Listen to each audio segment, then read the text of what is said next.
Hi, I'm Warren Zenna, founder and CEO of the CRO Collective, and welcome to the CRO Spotlight podcast.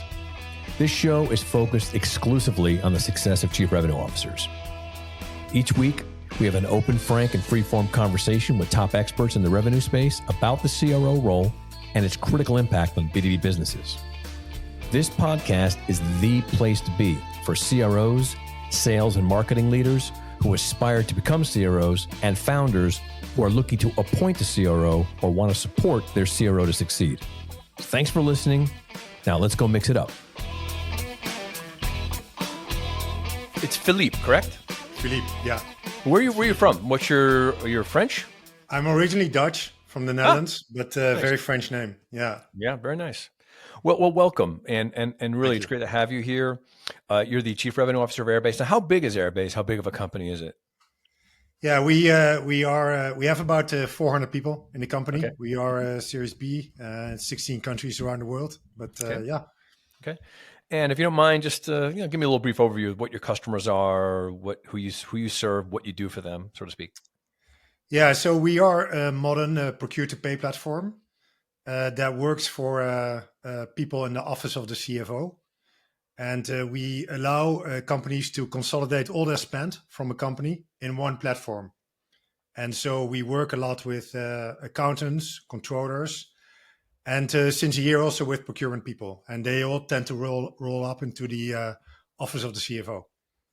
So is it like Expensify, similar to that? Well, it is very broad. So we focus, first of all, on mid-market companies. So companies between 75 employees all the way up to like 10,000. Mm-hmm. We don't do SMB and we don't do Fortune 5,000. Mm-hmm. And the platform is broad in the sense that you can consolidate all your spend, which is on one hand accounts payable automation. So that's payments of vendors through invoices, through ACH. We have guided procurement, what we call, which is a purchasing request module. So if employees want to do a request for spend, they can go in there and they can guide it through the process. Then we have expense management, and you mentioned one of the other players in the space. And then we have corporate cards. And basically, those are all the ways that companies spend money. And the issue that companies run into, like, because there's different ways of spending money, it's hard to have control and visibility. And that problem gets bigger when companies get bigger because they get more employees, they go into more countries, they get more vendors, they have more currencies, there are more tax implications. So finance becomes exponentially harder when you grow. And we help these teams manage that complexity so they can focus on being strategic. Understood. Great. Yeah. Great. And how long have you been the Chief Revenue Officer at that company? How long have you been with the company? I've been a bit more than 2 years, and I joined as the Chief Revenue Officer. So you came aboard as a CRO. Interesting. Yeah. Let's talk about this. Yeah. I'm really fascinated by this. So when they hired you as a CRO, the first question I have for you is, how did they, and I guess you, define that role at your company? Yeah. I'm basically responsible for all the go-to-market teams. And so I think the role of a CRO is typical to align the different go-to-market teams. So that goes from marketing to sales, solutions consulting, and then onboarding, and then customer success and renewals. It's ultimately what the CRO does is the full life cycle of a customer. So that is really critical. I think there's two other things that are important for CROs. One is, in a way, you represent with your team the voice of the customer back into the company. And that manifests itself not only in support, but how you work closely with product and with engineering. And then finally, I think as a CRO, a difference with a VP sales is that you're also really part of the company leadership. So you're ultimately responsible for the strategy of the company, but also the growth of the company. So yeah, there's the CEO, but from a go-to-market point of view, the buck stops with you. Well, bravo to you, sir, and your company for doing it right, because I don't hear this often. So you just basically described the job perfectly, and that's really great to hear a company is utilizing the role properly. So that leads me to the next series of questions. So were you the first CRO of the company? Yeah, I was the first formal CRO. Yeah. Okay. So what do you think it was? I mean, if you don't mind your understanding of the culture that you're in, why you think it was that your company at the stage they were in recognized that they needed a leader like that? Yeah, so they went through the to the next phase of growth. That is number one. So they just got bigger, and as a result, complexity got higher. Mhm. The company also wanted to move more upmarket, so really into mid market and early enterprise. So there were some changes in motions that we wanted to do, and we wanted to make sure that all functions were really super aligned. And um, before I joined, there was a sense like, okay, there is some alignment, but there's still some siloed thinking between the functions, and how can we bridge that? So, for example, how do you have seamless cooperation between marketing and sales, but equally between sales and onboarding once the deal is closed, and so on and so forth. Well, look, I obviously I am completely aligned with you on the reasoning. I guess and it's great. I appreciate that answer because it's great. They're correct. They did recognize the problems, but the reason I have a business is because most companies don't. You know, they Yeah, recognize problems. I mean, yeah, they do see complexities. They say, "Oh, wow, we got too big for X, Y, or Z," or "Our company's changing and we need to rethink the way we're doing things, et cetera." And they yeah, recognize symptomatic problems like they have a sales problem or they have a funnel problem or they have a marketing problem. But unfortunately, I don't see across the board companies having the maturity to know that what we have is an alignment problem, which you know and I know is a systemic problem that needs to be fixed through the sort of position that you're in. And yeah, so what they tend to do is they elevate people. Oh, we'll increase the responsibility of our salesperson, sales leader, or we'll make our marketing person more responsible, or we'll yeah, create a committee. You know, they do all sorts of nutty things that don't address the problem because many times, now I want to ask you this question is yeah, they already have entrenched roles that they don't want to disrupt. So many yeah, times what I see happen is you have a company that gets to the stage that yours was at when they hired you 2 years ago, and they go, yeah, well, you know, we already have a CMO, and we don't want to disrupt that person's, perch. So we're gonna, yeah, have a CRO, and that person will run sales, and they'll work together, kind of thing. yeah, yeah. What was it you think about your company that understood the need? And I ask this question because I'm trying to get my listeners to see what it's like to hear about a company that got this right Yeah. and how they can get it right. Yeah, so first of all, we have a second-time founder who's very experienced. So it is his second company. First one was successful, and he's doing it again. So he is he is that obviously helps. Then secondly, we got a great board. We got very good VCs with very experienced people. They help us as well. But then I think they saw that alignment between sales and marketing was not perfect, and there were opportunities to optimize there. They also felt that okay, we can do more in the expansion cycle and the renewal cycle. The renewal numbers were okay, but there was still opportunity to get better. They also wanted to keep innovating on the portfolio. So Airbase is innovating very fast. They have high product velocity. But then, if you keep releasing new product, how do you then leverage that to your base? So how do you then drive that expansion motion? So those were some of the questions that I had and that they had, and yeah, those they wanted to address. And look, the way I've always had the sense from early on in my career that the big levers in companies are often cross-functional. And yes, you need to really optimize within your function, but the big levers are often cross-functional. And I always felt that yeah, sales is in a way the tip of the spear, where everything that the company comes together in that. But that also means that there's a huge mutual dependency. And Yes. so when I hear companies say, okay, hey, we want to grow, let's hire way more salespeople, without looking at like their top of funnel or how is the conversion of that funnel going? Yeah, that doesn't work. And currently, definitely in times like these where everybody's more trying to be more efficient, that definitely doesn't work. So you got to approach this really holistically. And I feel the same thing for. It's back to that point on representing the customer. If you really believe that we have one of our Airbase's value is obsess about making the customer happy. That also means that you really understand what their pains are and try to be honest on what you're doing well and what you're not doing well, and recognizing where you have like deficits, and then trying to work with your teams internally. For example, the product team, we try to prioritize. Okay, what is feedback from our customers? Where do they say we have gaps in our platform, or what do they want to see next? And yeah, through like internal prioritization of these asks from customers, you can really also, yeah, through close collaboration with your product team, you can really give guidance on like here's what to build next, and build like pretty effective strategies. But there is a huge dependency between go-to-market teams and product and engineering, and equally between sales, marketing, and all these other teams. They go really hand in hand. No doubt.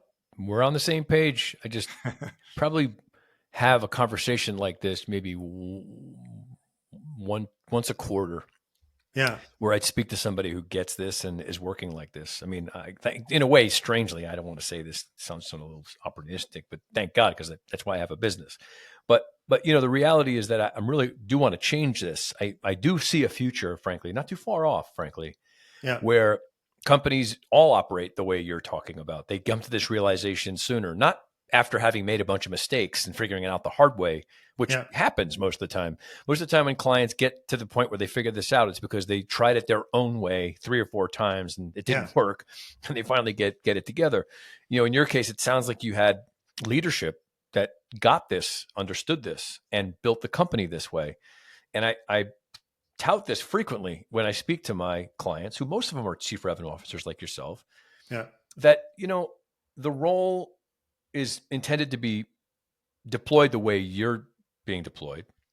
But the reason why it doesn't most of the time, it has very little to do with whether you're capable of doing that or not. It has to do with whether the company's going to let you or not.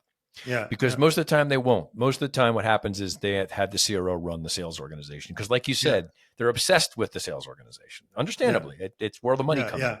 But it's just one part of the equation. And so I guess I would ask you, this question, which is, given the fact that your company seems to be really well organized and strategically structured, how did you get into this? Like, when you got this role, why did they choose Philippe to do this job as opposed to the other people that they could have chose?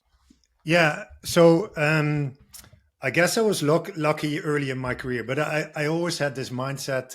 One of my values is always learning. My parents were both in education, so I grew up and learned that with the fact that learning is very important. So I always have taken opportunities to learn and develop. And I started my career. My background is in engineering. Then I even worked in manufacturing. Then did my MBA.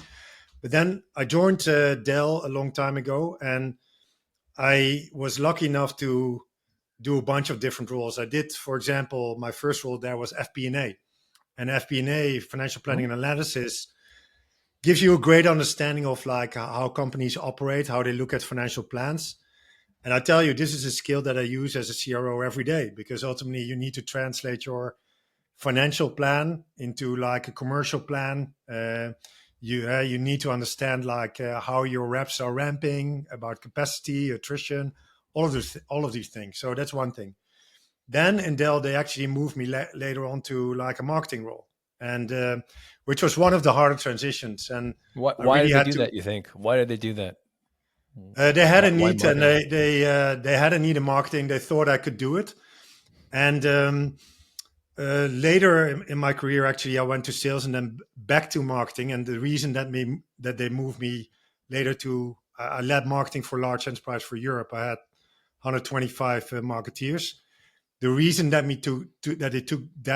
they took me for that role, because actually I had a sales background. So they were looking to bring sales and marketing really close together. And I had been doing these sales roles, I had been doing these marketing roles, and that's what they were looking for. So anyway, when I joined later on, I joined a big telco named Vodafone. I led large teams of over 1,000 people, but there I had the one reason why I joined this company is because it allowed me to do these broader roles. And this conducting role of having these different parts of the orchestra play together in harmony, is just really a lot of fun, and it's something that I really enjoy. And that was clearly the fact that I had done it before, a reason for Airbase to also lean into it. Now, I will say that the learning always continues. Sure. Back when I was at Dropbox a few years ago, it was the first time that I was really became responsible for customer success. And at the time, this was around 2017, 2018 timeframe. There was customer success was still relatively new. I knew a little bit about it, but not a lot. So I felt I had to educate myself, and I spent a lot of time with folks like Nick Mehta from Gainsight. I read all his books, went to a bunch of seminars, met with a number of other CROs to really learn the craft. So I will say that you got to keep doing these things, because the technology is evolving. The way sales, marketing, customer success works is evolving. The market is evolving. So the learning never stops, but you got to keep doing those things to remain relevant and to stay effective. That's interesting. So you've been fortunate enough to work at organizations that recognize the importance of cross-functional education and knowledge, intelligence, and experience, because they put you in jobs because you possessed the opposing knowledge that would apply itself there. Most of my clients are siloed. They run sales, they're kept in sales. They keep on going after sales jobs. They don't sort of expand their horizons very much, and they stick to their strengths, so to speak, right?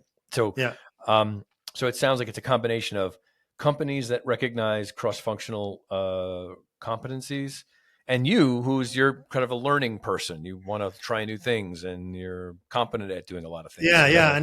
The best CROs that I know are always learning, right? They're always trying new things. They look at other CROs. I sometimes go to these meetups organized by VC and so on with CROs, and you learn from great players. The other day there was a session with the CEO of Zscaler. Now we went there, and there are really strong leaders that you can learn from, and I see these careers as like having like a backpack. And the way you have a career is you put like these experience in your backpack, and it doesn't need to be a straight line, but from every role you learn new things. You make mistakes, you learn from those, and you try to get better. And look, I listen to podcasts every week. I still read sales books every week. The other day we were working with my marketing team on again, in the light of efficiency. Okay, what are other ways we can build brand? Other ways we can create pipeline, and one of the things that we wanted to lean into was SEO. But I had been a marketing leader, but I did not know a lot about SEO. Marketing leaders come in many shapes and forms. So, I said, let me buy a couple of books, read those, listen to a bunch of things, and then later on we had lots of meetings with agencies and so on. But you learn, and half a year later, you know more. But and those things you got to keep doing. And now it's the same with how to apply AI and so on. So you got to stay up to date. 100%. You're right. And you have to always be learning and building, because what's happening now in the marketplace right now, it's insane. The new information that's coming into place. I mean, monthly, it's like everything's just accelerating. I've never seen anything like this before. And I see a huge shift, not only economically, but technologically.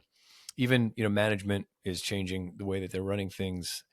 And it's I think we're in between two phases of business right now. I think it's going to be an interesting thing. Yeah. So here's a question, I guess, is that when you got hired as the CRO and they brought you in, what was the thing that you did for the first, let's say, 3 to 6 months? What was the first 3 to 6 months of your job like there? Yeah. So the first thing is there are internal and external stakeholders. Let's start with the external ones. The first ones are your customers. And then there's partners in the board. But let's start with your customers. Now, it's important that you really understand the customers that you're selling into. What are the personas? So in our case, the accountant, the controller, the procurement person. And I know what an accountant does, but to really understand day to day what makes their life hard, what are they running into?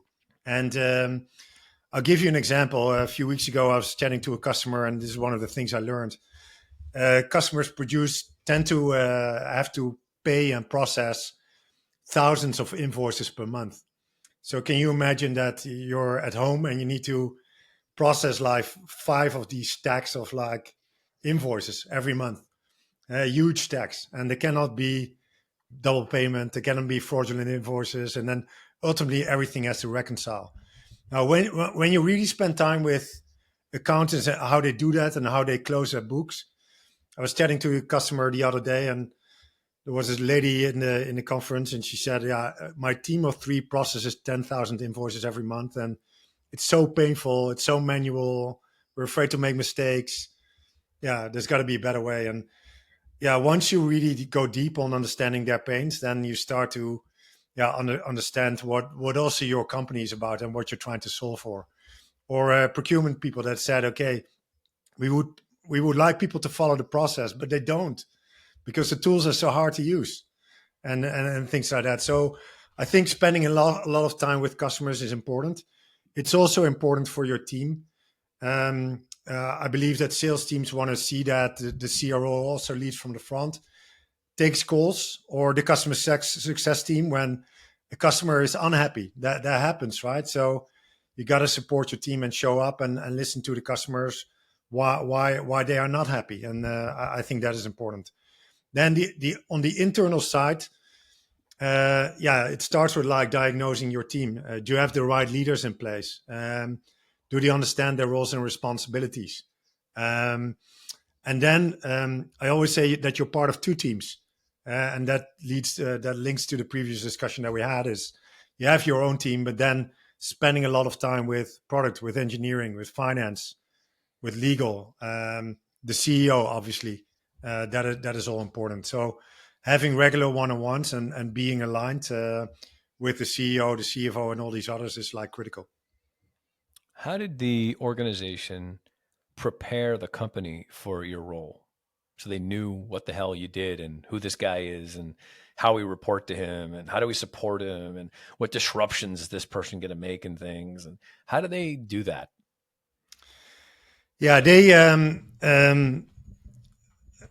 context is really important, right? So it starts with the CEO sets the context of like, this is where we are as a business.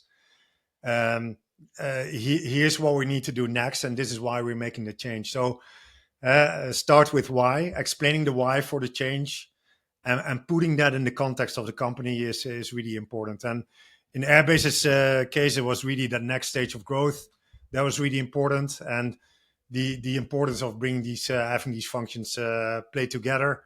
That was explained very well, but clearly the founder CEO played a very big role in that. Then the other thing is that I think it's important that in the first back to 30, 60, 90 days is that you listen a lot and don't try to make very big decisions early on, because you just don't know exactly what's going on. So you think you know, but you don't, and your opinion might change over time. And I usually try to come in with a few like hypotheses based on the interviews that you've had, and think, okay, there might be opportunities or issues in the next 3 or 4 areas, and then you go in and you start having all these conversations and you listen to people, and you might be right on 2 or 3 and you might be wrong on two others. But at the end of the 60 days, you sort of know like, okay, this is where the key things are that I need to work on, and then you start building a plan together. And when we use OKRs a lot, so objectives and key results, to keep the company on track on a quarterly basis, and also to communicate to the company what are the most important things. And you build those together with your team. That is a co-creation process, and we do that every quarter. We've just done it now for next quarter, and this is how you then start. And going into your second quarter, you got to be really ready with plan and execute. Mm-hmm. Time always goes quickly. So you want to move fast, but you you tend to want to hold off on big decisions in the beginning. So Yeah, that's for sure. I mean, it depends on the situation. I've worked with CROs who went into companies that are in distress, and they yeah, have to okay, make big yeah, decisions in the beginning because that's kind of why they were hired. In fact, a lot of times it's some form of like almost like abdication. It's like, I don't want to make this decision. Let's hire a CRO to make these decisions. That way I can kind yeah, of keep my face with the company. Seems like you were brought in at a more, I'd say, paced time when the company recognized that they were ready for this and they had it all set up. yeah, yeah, yeah, Because the experience I've had is, when you bring on somebody whom has such high and wide remit, right? They oversee all these different things. Now, all of a sudden, you're responsible for multiple components of the business. The people who are the stakeholders in those businesses are threatened by this new hire, right? What's this going to mean for me? Do I have less power now? Do I have less say? Do I have a new boss? I used to report to my CEO. I don't anymore. My budget going to be taken away? Am I going to be evaluated differently? How do you deal with those things when you know that those are obviously human reactions to someone coming in taking yeah, over these positions? yeah. That's a great question. I think it all depends on you when you come in. Um, but the first thing is to do is really build relationships and get to know these people, get to know what them personally, but also what makes them tick and what motivates them and what are their needs. Um, and again, I think it's important to like listen to them and understand, get their view on the business, get their view on what would help them. I think it's important to regularly ask, hey, how can I help you with your next step? Um, I think there should also be a mindset of like humbleness. You've been here in this company for a long time. I'm coming new in. I don't have the knowledge that you have. Yeah, I bring other experience, but I feel that when you come into a company, that you should not have a predisposed playbook. You should you should take a very situational approach. Understand what the situation is. Understand what the stage of the company is and the customer stage of the team, and then formulate your plan on that. And not like, don't take a cookie cutter approach. So, and again, that plan you build together with your team through the relationships that you build. So, relationships first. Get to know people, listen to them, and then start formulating a plan together. Yeah, okay. Agreed. There's no doubt. Empathy, relationship, humility, no doubt. At the same time, you're being given the responsibility to evolve the company to operate in a way that hasn't before, which Yeah, means you're forced to have to evaluate the current resources and determine if yeah, they're appropriate for the next phase of growth. And that yeah, might result in you having to say, you got to get out of here. You're no good for us yeah, anymore. yeah, So how do you confront those things? So you're in this humility tour, let's call it, right? You're yeah, out there making relationships and listening, but you realize that, some people just, they have to be replaced, or I have to move people around. yeah, I want to hear your thinking on this because, again, just for context, the people listening to this show are people in your position, and they want to know, how do they deal with this sort of stuff? Like, I'm going to be brought onto a company as a chief revenue officer, and I'm going to be faced with all these decisions. Whether I do them in a humble way or I do them in a nice way, yeah, I still have to do them. And so, yeah. what's the sort of your thoughts on the right approaches to, and maybe even more personal examples of things you had to do in your situation that may have been not popular, but you needed to do them, Yeah, yeah, yeah. There are always things that are not working, right? That is the Of case, course. and you got to Yeah. assess your team on like, do you think that you have the right players on board? And yeah, there have been situations in the past, and I won't name names, but there Of was a course. situation where there was a customer success leader. This is not an Airbase, but a previous company that did not work out. And how do you know? First of all, um, people know in the organization, and people, when you go deeper in the organization, people will tell you. So you start to like pick up on things. Then, um, in this case, this person was like not very data oriented. So when you think about like how is a leader diagnosing their situation, and how are they diagnosing where the problems are, Mhm. then you want to see sort of like a data driven approach. And when that is not there, when there's not a clear diagnosis, when it's not data driven, highly anecdotal, yeah, that is usually a red flag for me.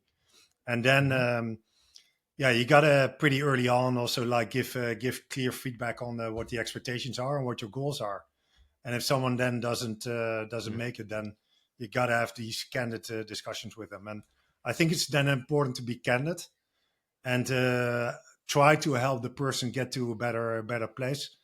In this case, I gave feedback on what needed to be done on the team of that person, how that person should interact with others. I recommended weekly peer-to-peer meetings to be.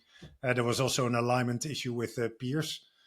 If you don't see that follow up on that, then you need to have like candid discussions and be clear on that. And at one point, you got to make a decision as well.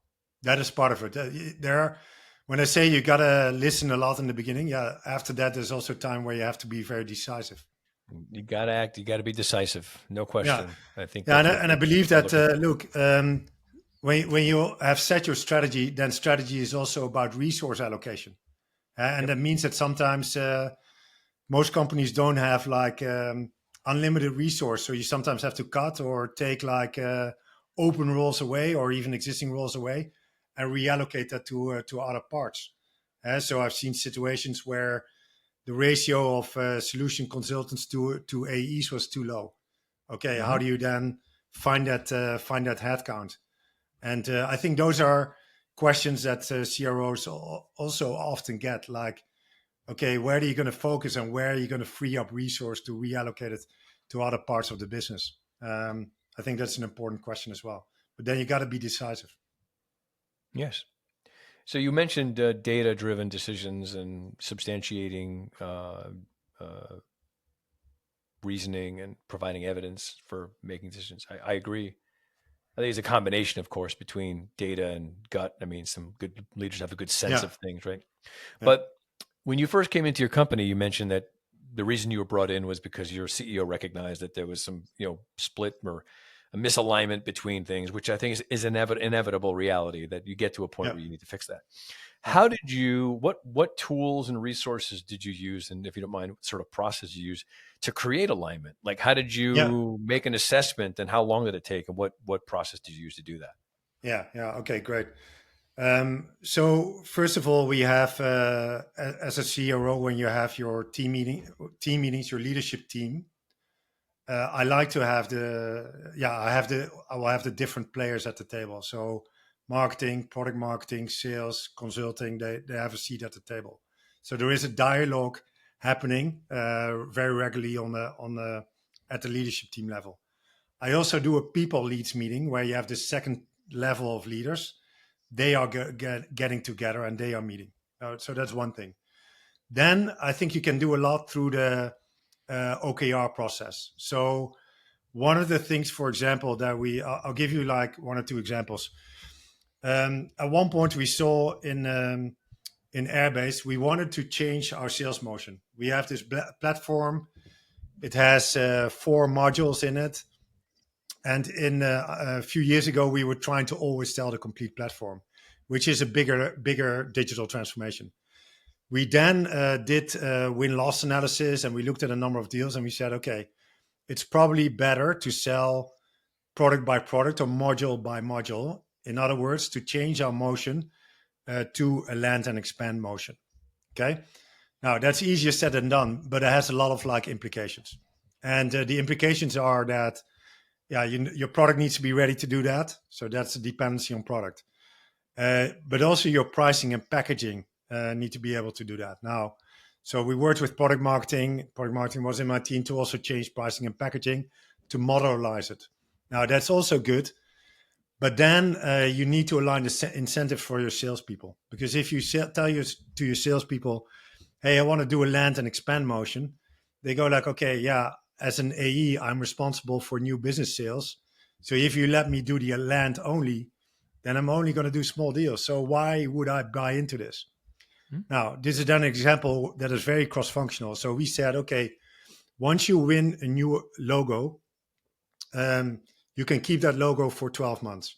And that allows you to not only do the land, but also do the expand. So sell the second or the third or the fourth module, or add subsidiaries or whatever it is. Yep. Now, Then the next dependency comes, because after the land, you close a contract, but then the customer needs to be onboarded. And clearly you want a smooth onboarding process that maybe takes, let's say, 3 months. So there is a 9 months window to then do the expand. Now, when you look at that simple strategy of like, hey, why don't we go to land and expand motion? It's highly cross-functional. So we had OKRs on this that indeed touches like the product marketing team, the product team. Sales had to be enabled. So enablement played a huge role, which was revenue operations. Marketing had to change pricing and packaging. We had to change our website. The onboarding team had to tighten the onboarding processes and so on. So again, this is a very big lever, but it's also, you can see how cross-functional these levers are by nature. And again, you drive then these 2 or 3 of these big initiatives every quarter or every 6 months. That's it.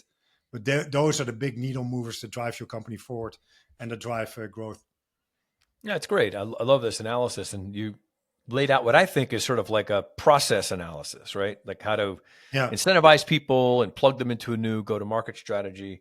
Additionally, there has to be some way to, like you mentioned, and this happens all the time. If I'm brought in as a chief revenue officer, one of the things I'm dealing with, aside from what you just mentioned, which is we need to change our model, but it's also marketing has one story about something, sales has another story about something, customers have, there's all these broken, like disparate, almost siloed versions of reality. And the CRO's job, in my view, is to bring coalition and bring unity to all those stories. So there's one story, at least to what degree.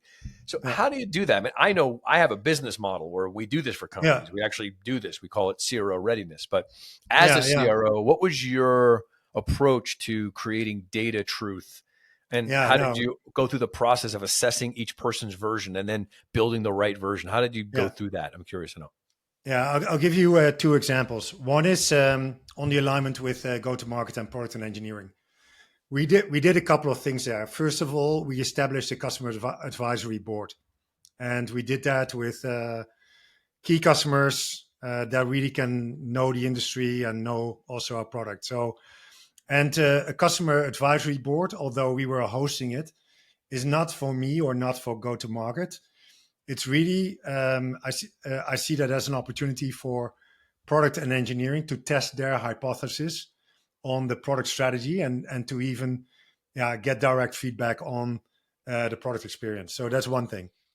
We also have what we call like a product council next to like a pricing council. But a product council has like handpicked customer-facing people. So a combination of solution consultants, AEs, customer success managers, product marketeers, and product. And their job is to give like customer insights back to the company, but also to stack rank them. Because it's easy to say like, hey, we want 1,000 things from product. It's much harder to say, okay, these are the top 10 things, and this is like stack ranked, and the other 200 things we don't want to do because these 10 are the most important one. That is a great discussion to have with a cross-functional team and have them make these trade-offs. Because ultimately, your product and engineering team is like a factory. It has a certain capacity. Mm-hmm. And the question as a CRO is like, okay, how can I get maximum output or most relevant output from that factory? And that's by stack ranking some of these asks. The other thing we do then is win-loss analysis, and we look at internal data, but we also use an external agency that interviews customers. And they interview customers about not only about, we do 2/3 of the customers that are customers that where we did not win a deal, and 1/3 is where we won. And we want to know both. Why did we win and why did we lose? And the beauty is that you get sort of like a 10-page report per customer, per deal. And there's verbatim quotes from the customer. And they will tell you either the product was better than competition and this is why we chose you, or the sales rep, they did not do a great job. And we put those reports in the channel that are accessible by a larger group of people. And this is like this is reality from the customer, right? So there's no filter on that data, and it's across everything. It's across our pricing, how we manifested ourselves, our product. So there's no bias to that. So these are things that really help with like working closely with the product. Another thing that I feel really helps, also in working with product marketing when you're making a pitch or when you're doing pricing, is listening into customer calls. So these calls recording are being shared throughout the company, and when we talk about pricing or a campaign, people will regularly say, "Hey, here are 5 calls, or here are 5 snippets that you need to listen to," and that is also like unfiltered truth. And again, this is one of the areas where AI makes life simpler. You can get these call transcripts. You can search on certain themes, but again, these are like realities. And yeah, we have a lot of product managers listening into calls and say, "Hey, I really understand now better what they want from us and how can we can solve these issues." Fascinating. So These data we didn't have like 10 years ago, right? So yeah, no, it's I think amazing. there's so many more insights It that we have right now, totally. which is How fantastic. about you use Salesforce? I assume, right? You use Salesforce shop. We do, yeah. So how did you optimize your CRM? I mean, that's always a mess. Whenever CROs come in, they look at that thing, they're like, "Oh my God, this is Yeah. hell." So what did you do to determine how to improve? I mean, was it utilizing third-party Salesforce engineers, or did you have to do an internal analysis around your business to determine whether people are using it properly or whether the data that's being Yeah. entered into it is proper? How is another tech, like what other tech part of the tech stack did you evaluate in order to improve system operations and operational consistency?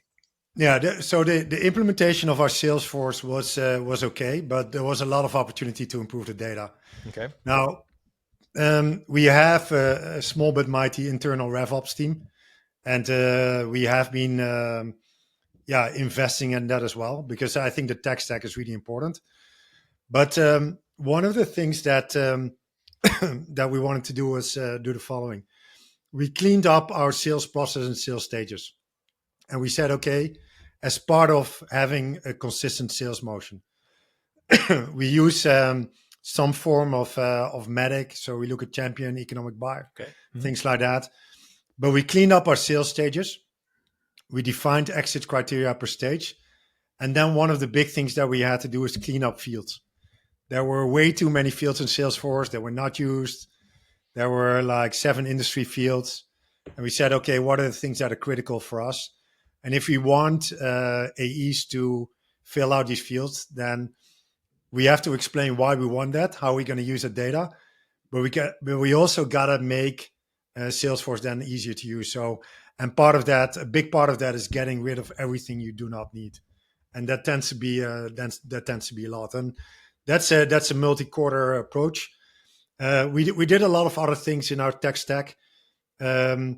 Our lead routing software, for example, that was sitting on top of Salesforce, was not working well. So we exchanged that. We went to a new one. And this is one of those things where we felt like, hey, we're missing a lot of efficiency in the funnel. A lot of leads are routed the wrong way, or they get stuck, or there's no real-time data enrichment. So yeah, there's a real bottleneck here if you want to increase our funnel. No one really understood well how the technology worked. We obviously had the wrong application. So we said, okay, let's take that one out, put a new one in. Mm-hmm. Yeah, and we've been making a number of those changes. The call recording part was important. As I said, the call analysis part, I think that is really huge. Critical. Yep. This is also where, again, if you one of the things that I always find like a lot of work as a CRO, it's never ending, is enablement. And obviously, you always can get better, but really understanding where can you help your AEs or your BDRs get better. And as part of as I said, we have a broad platform with multiple products. That is great, but then you also need to be really good at discovery to understand which use cases you are talking about.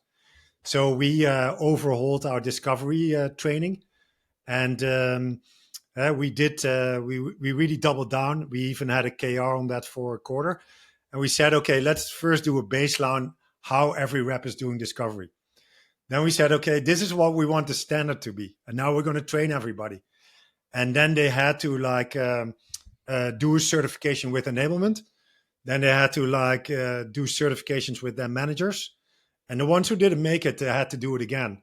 But these call recordings then are vitally important. And then in your sales meetings and in your go-to-market meetings, you can also leverage these call recordings to show, hey, this is what good looks like. This is what the perfect discovery call is. And we would do then, call out people who did fantastic discovery. And this is how you can, improve a certain part of your sales force and to get to like excellence. Mm-hmm. And then there's the next part. Now we have, for example, revamped our demo motion. Now we're coming quarter going through that again. And so so enablement is a very important lever for a CRO, but it takes a lot of time and effort to keep leaning into that. Do you use outside third-party consultants to help you do any of these things? We do occasionally, but we do mostly internal. But for example, we wanted to get better at value selling.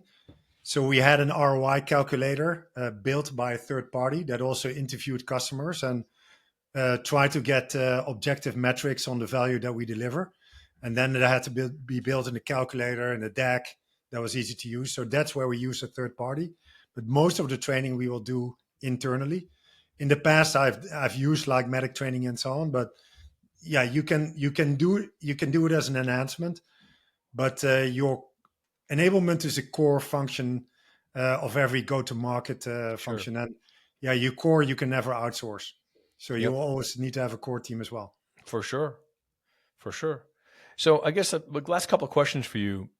So one would be for the founders and CEOs listening to this podcast right now, whom may right now either A, have a chief revenue officer, or it's maybe not the greatest situation, or they're looking for one. What would be advice or guidance you'd give to a founder or a CEO who wants to bring on a chief revenue officer? What would be some things you'd say would be they should be thinking about or preparing for to make sure that that's a successful hire? Yeah. So the first thing I would say is they need to assess the situation their company is in and what they want from this person. That is number one. There will be companies where the collaboration between marketing and sales is great, and so on. So the setup might be different. So it depends on the situation. Number two, my view is that the collaboration of a CRO with product and engineering is absolutely critical. With finance is critical. With HR is critical, by the way, as well, and obviously with the CEO. So I would always look for, someone who is not only capable, but who is also, has that collaborative mindset and puts the company and the team ahead of own success in a way. They go hand in hand, but the mentality should be, okay, I'm going to do what's right for the company. And I know that there's all these dependencies and I have my role to play. That's what I would look for. What type of person should they be looking for? Like, for example, let me give you a little sort of a choice question here. Yeah. If you're a CEO and you're interviewing, let's say, a bunch of potential chief revenue officers, and one was like an incredible sales leader, another one was an incredible marketing leader, another one was an incredible financial leader, like which one of those three do you think, just, I know it's sort of superficial, but generally speaking, lend themselves more towards being a good chief revenue officer? I would say that based on the fact that customer centricity is so important, you got to have someone who wants to be really in front of the customer. Okay. And so I either think a very strong sales leader or a strong customer success leader or chief commercial officer, both of those could do it. Now, there are strongly marketing-led companies. So if you're a PLG company, that is where the funnel all comes inbound, where brand is incredibly important, then you could look for a CRO that has a stronger marketing background. Mm-hmm. But for a B2B sales company, with like both inbound and outbound motion, I think the sales capabilities are still important. Yep. I asked one question I forgot to ask you before, and just a really quick answer. Do you have a RevOps leader in your business that reports into you? A RevOps? Yeah, I do. Yeah, I do. Was that person in place before you got there, or did you hire that person when you got there? That person was in place, and we have enhanced that team, but we have a very good leader in place. That's important. Yeah. Okay, good. Yeah. So I guess the second question is for you. So I'm an incoming chief revenue officer. I'm looking for a job as a chief revenue officer, and I'm someone who's got a lot of seniority. I've ran big sales teams. I've ran big marketing teams. I'm sort of like, my next role certainly could be potentially a chief revenue officer, and I'm looking for one right now. What should they be looking for, or what sort of things would you advise them to be thinking about as they approach chief revenue officer opportunities in the marketplace right now? Yeah, I would say there's a couple of things. First of all, get to know the CEO and spend a lot of time with that person.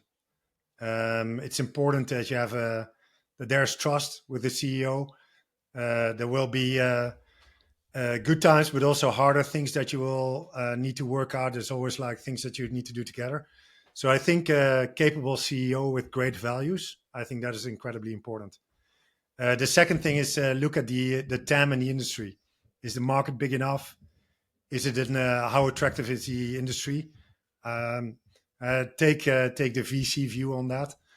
And then thirdly, I think it's very important as a CRO. One thing you cannot do, or I cannot do, is code. So there's a high dependency also on the product and engineering organization. So having a strong product organization is important. It's certainly something that I looked at Airbase, where I felt like product velocity is really high, and there's an openness to receive feedback and to listen to customer feedback. That I think is really important. This was great. It's amazing. Probably one of the first conversations I've had with a CRO who not only are completely aligned with what we're doing, but your job is, it's great, really great. Perfect case study for how to get this right? And look, there's always enough to do, right? So it's not that... Of course, it's never ending. Through my days, but I think at least you're set up properly to do it right, which is that's the whole thing. Imagine being in your situation, and they're only letting you run, one department. It's impossible. So I think this is sort of like what I see a lot. But so Airbase, you operate globally. Where are you? Where are your customers located? All over the world? Yeah, we mostly focus on customers that are headquartered in the US, but have like international subsidiaries.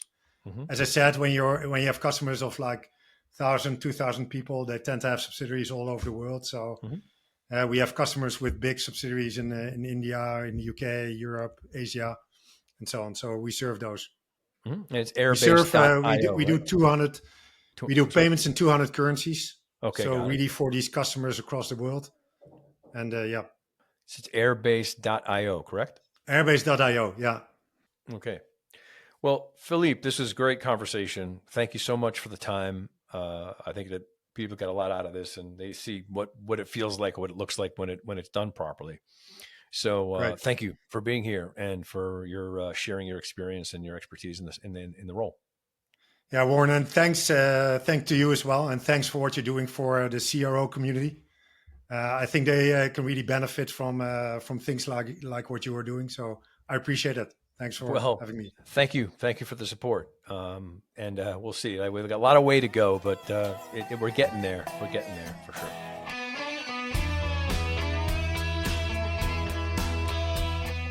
Thank you for listening to the CRO Spotlight podcast. The CRO Collective's mission is to help CROs succeed and help founders and CEOs build CRO-ready organizations. You can find out more information about our services at thecrocollective.com. That's thecrocollective.com. And we look forward to having you join us next time.